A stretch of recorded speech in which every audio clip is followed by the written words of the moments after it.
Hello, welcome back to my channel. ഇന്നത്തെ പുതിയൊരു വീഡിയോയിലോട്ട്, പുതിയൊരു റെസിപ്പിയിലോട്ട് എല്ലാവർക്കും സ്വാഗതം.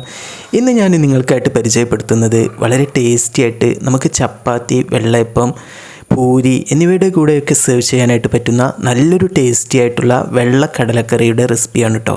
അപ്പോൾ അതിനായിട്ട് ഞാൻ ഒരു 6 മണിക്കൂർ നേരം കുതിർത്ത കാബൂൾ കടലയാണ്. അതിലോട്ട് ആവശ്യത്തിനുള്ള ഉപ്പ് കൂടി കുക്കറിലിട്ടിട്ട് ആഡ് ചെയ്തിട്ടുണ്ട്. ഇനി നമുക്കിതിലോട്ട് ആവശ്യത്തിനുള്ള വെള്ളം, വേകാനായിട്ട് ആവശ്യത്തിനുള്ള വെള്ളം ഒഴിച്ചു കൊടുത്ത് ആവശ്യത്തിനുള്ള മഞ്ഞൾപ്പൊടി, ഓരോരുത്തരുടെ ഇഷ്ടത്തിനനുസരിച്ച് മഞ്ഞൾപ്പൊടി, മുളക് പൊടി അതെല്ലാം ചേർത്ത് കൊടുക്കുക.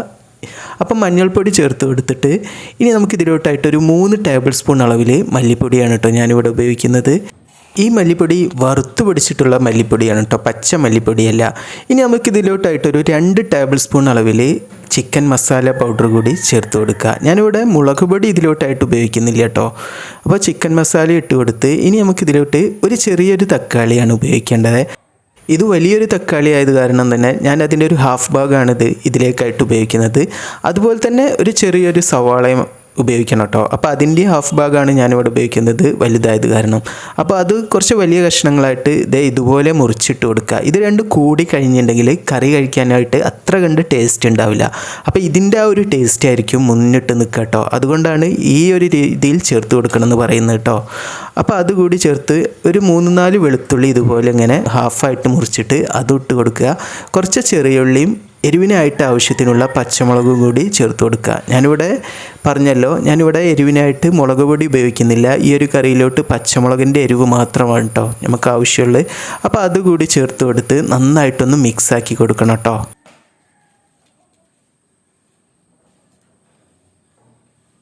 ഇനി നമുക്കിതെല്ലാം കൂടിയിട്ട് നന്നായിട്ടൊന്ന് മിക്സാക്കി കൊടുക്കാം.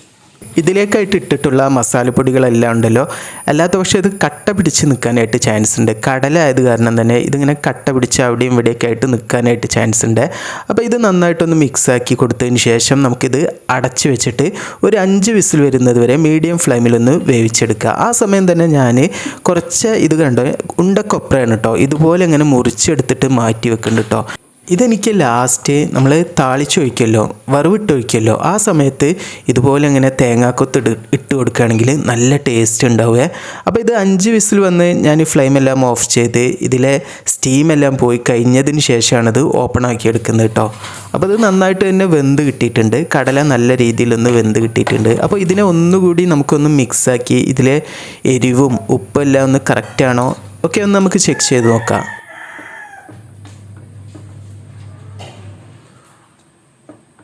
ഇത് ശരിക്കും തന്നെ നല്ല രീതിയിൽ തന്നെ വെന്ത് കിട്ടിയിട്ടുണ്ട് കേട്ടോ. അപ്പോൾ അതിൽ നിന്ന് കുറച്ച് ഞാനൊന്ന് ഉടച്ചിട്ട് കൊടുക്കുന്നുണ്ട് കേട്ടോ. ഒരു സൈഡിലൊരു ഭാഗം ഇങ്ങനെ നമ്മൾ ഈ തവി കൊണ്ട് ഇങ്ങനെ ജസ്റ്റ് ഒന്ന് ഉടച്ചിട്ട് കൊടുക്കുകയാണെങ്കിൽ ഈ കറിക്ക് നല്ലൊരു കട്ടി കിട്ടാനും ഒരു കൊഴുപ്പ് കിട്ടാനും വേണ്ടിയിട്ടാണ് ഈ ഒരു രീതിയിൽ ചെയ്തെടുക്കുന്നത് കേട്ടോ.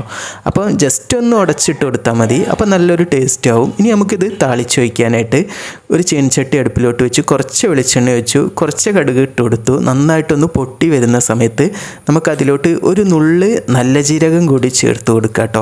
ഈ ഒരു താളിപ്പിനും ഈ ഒരു കറിക്കും നല്ലൊരു ടേസ്റ്റും നല്ലൊരു ഫ്ലേവറൊക്കെ കൊടുക്കുന്നത് ഈ ഒരു നല്ല ജീരകം ലാസ്റ്റ് ചേർക്കുമ്പോഴാണ്. അപ്പോൾ അതും കൂടി ചേർത്ത് അതിൻ്റെ കൂടെ നമ്മൾ നേരത്തെ മുറിച്ച് മാറ്റി വെച്ചിട്ടുള്ള തേങ്ങാക്കൊത്തുണ്ടല്ലോ അതുകൂടി ചേർത്ത് കൊടുത്ത് നന്നായിട്ടൊന്ന് വറുത്തെടുക്കണം കേട്ടോ. ഈ തേങ്ങാക്കൊത്ത് ഇങ്ങനെ അതിൻ്റെ ആ ഒരു നല്ലൊരു കളറിലായി വരുമല്ലോ, കൂടുതലായിട്ടൊരു ഗോൾഡൻ കളറിലല്ല, അതൊരു ലൈറ്റ് ഷെയ്ഡിലായിട്ട് വരുന്നത് വരെ നമുക്കിതിനെ ഒന്ന് മൂപ്പിച്ചെടുക്കണം. നല്ലൊരു സ്മെല്ലൊക്കെ വരും കേട്ടോ ഈ സമയത്ത്. അപ്പോൾ അതുവരെ ഒന്ന് മൂപ്പിച്ചെടുത്തതിന് ശേഷം അതിലോട്ട് ഒരു 2-3 വറ്റൽമുളക് ഇതുപോലെ അങ്ങനെ മുറിച്ചെടുത്തിട്ട് അതുകൂടി ചേർത്ത് കൊടുക്കുക. വീണ്ടും നന്നായിട്ടൊന്ന് മിക്സാക്കി കൊടുത്തതിന് ശേഷം അതിലോട്ടൊരു 2 തണ്ട് കറിവേപ്പിലയും കൂടി ഞാൻ ചേർത്ത് കൊടുക്കുന്നുണ്ട് കേട്ടോ. അതും കൂടി ഫ്രൈ ആക്കി എടുക്കാം.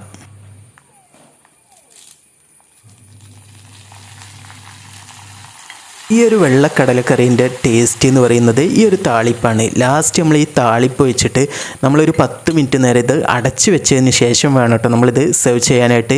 ഭയങ്കര ടേസ്റ്റാണ് കേട്ടോ. ഇത് മിക്സാക്കി കൊടുത്ത് അങ്ങനെ ആ ഒരു രീതിയിൽ നമ്മളിതിനെ ഒന്ന് അടച്ച് വെക്കുക, എന്നിട്ട് സെർവ് ചെയ്യുക. അപ്പോൾ നല്ലൊരു ടേസ്റ്റാണ്. ഇത് ദോശ, വെള്ളയപ്പം, ചപ്പാത്തി എന്തിൻ്റെ കൂടെ നമുക്ക് സെർവ് ചെയ്യാനായിട്ട് പറ്റുന്ന നല്ലൊരു ടേസ്റ്റി ആയിട്ടുള്ളൊരു കറിയാണ്.